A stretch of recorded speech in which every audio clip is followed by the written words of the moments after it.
बिजली पहुंचाने का काम करो। 2024 तक घर घर तक बिजली पहुंच गया। अब मोदी जी की गारंटी है साथियों, इस बार वोट दीजिए और सोलर युक्त बिजली लगाकर गरीबों के बिजली बिल को ही जीरो करने का काम करना है। नरेंद्र मोदी जिंदाबाद। और मोदी जी साफ तौर पर कहते हैं गरीबों को पक्का मकान मोदी ने दिया, गरीबों को पानी पीने के लिए मोदी और नीतीश कुमार ने सरकार ने काम किया, मोदी की सरकार ने शौचालय दिया, मोदी सरकार ने घर में उजाला योजना से गैस कनेक्शन दिया। और आज मोदी जी लगभग बिहार के 10 करोड़ लोगों को भोजन भी 2 टाइम देने का काम कोई कर रहा है, वो मोदी सरकार है साथियों। और एकदम स्वस्थ रहिए, जिन लोगों को 5 किलो अनाज मोदी सरकार दे रही है, एकदम स्वस्थ रहिए। यहाँ पर मंगल जी है, मंगल जी स्वास्थ्य मंत्री भी है। और हम लोगों ने तय किया है आदरणीय नीतीश कुमार जी के नेतृत्व में और मोदी जी के नेतृत्व में, अब जिनको जिनको अनाज मिल रहा है, मोदी और नीतीश की गारंटी है कि आपको यदि हॉस्पिटल में भर्ती होना पड़ेगा तो 5 लाख तक का इलाज मोदी और नीतीश कुमार की सरकार को। और ये साथियों मजबूत सरकार की चिंता करना, और मजबूत नहीं होगा तो कांग्रेस वाला का हाल तो आपने देखा है ना। जब तक श्रीमती सोनिया गांधी स्विच नहीं दाबती थी, मनमोहन सिंह बोलते थे, नहीं बोलते। आज एक मजबूत सरकार की जरूरत है साथियों, और इसका उदाहरण आप याद कीजिए। जब यूक्रेन और रशिया का लड़ाई चल रहा था तो यूक्रेन में बिहार के बच्चे, देश के बच्चे फंस गए और लोगों ने कहा कि हमारे बच्चे वापस आने चाहिए। मोदी जी ने फोन किया पुतिन जी को कि पुतिन जी युद्ध रोको, और पुतिन जी ने युद्ध को 48 घंटे के लिए रोक दिया। और पुतिन जी ने फिर फोन किया मोदी जी को कि भारत के बच्चे निकलेंगे कैसे मोदी जी, हमने तो युद्ध रोक दिया। पुतिन जी को मोदी जी ने कहा भारत के बच्चे का पहचान होगा, जिसके हाथ में तिरंगा होगा वही भारत का बच्चा होगा। हम लोगों को प्रधानमंत्री जी के कार्यक्रम में भी जाना, लेकिन हम जरूर आग्रह करेंगे 25 तारीख को आपके यहाँ मतदान है।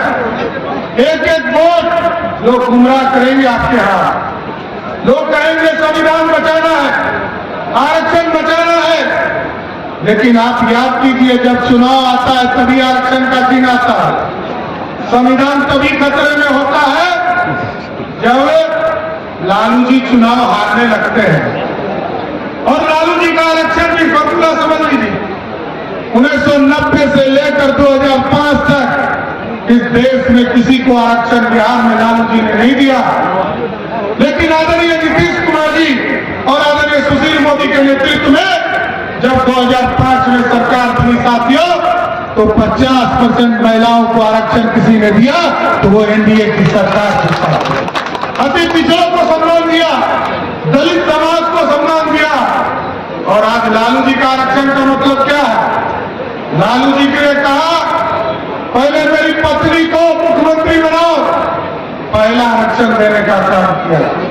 फिर कहा मेरा बेटा क्रिकेट नहीं खेल पाया कि पानी धो रहा था, इसको पानी धोने वाले को उप मुख्यमंत्री बना दो।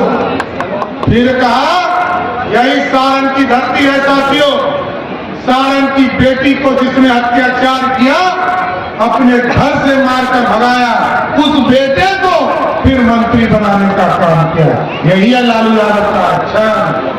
फिर कहा कि मेरी 2 बेटी राजनीति करेगी। एक बेटी जब लोकसभा हार गई तो उसको राज्यसभा में भेजकर एमपी बना दिया। और आजकल एक टूरिस्ट बेटी आई है। जब बिहार में जंगल राज लालू प्रसाद जी ने स्थापित कर दिया था तो वो जंगल राज में बिहार छोड़कर भाग गई थी। आज जंगल राज नीतीश और मोदी की सरकार ने समाप्त किया तो लालू जी का भी खानदान धीरे धीरे बिहार आने लगा। अब ऐसा बिहार बनाया है साथियों, लेकिन एकदम नौजवान साथियों, मैं जरूर आश्वस्त करता हूं नीतीश कुमार जी की तरफ से, जो आज सोचिए 90 से लेकर 2005 तक 2005 तक बिहार में लालू जी की सरकार चलती रही और लोगों को 1 लाख नौकरी भी नहीं मिला।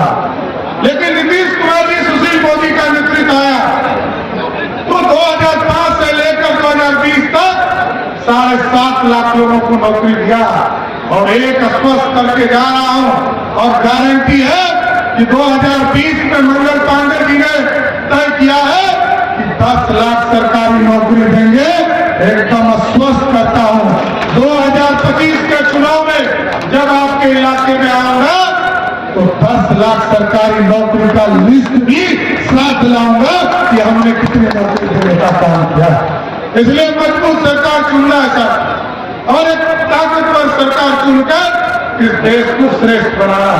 जिस तरह आप टेंट में बैठे हैं ना साथियों, हम लोगों के आराध हमारे प्रभु 550 वर्षों तक इंतजार करते रहे। गरीबों को पक्का मकान मिल रहा था और प्रभु श्री राम अयोध्या में इंतजार कर रहे थे कि हमको भी कोई पक्के भव्य राम मंदिर में ले जाए। जैसे ही आपने केजरीवाल जी को यहां मतदान किया, वैसे ही मोदी जी ने कहा राम मंदिर स्थापित होगा और स्थापित हो गया साथियों।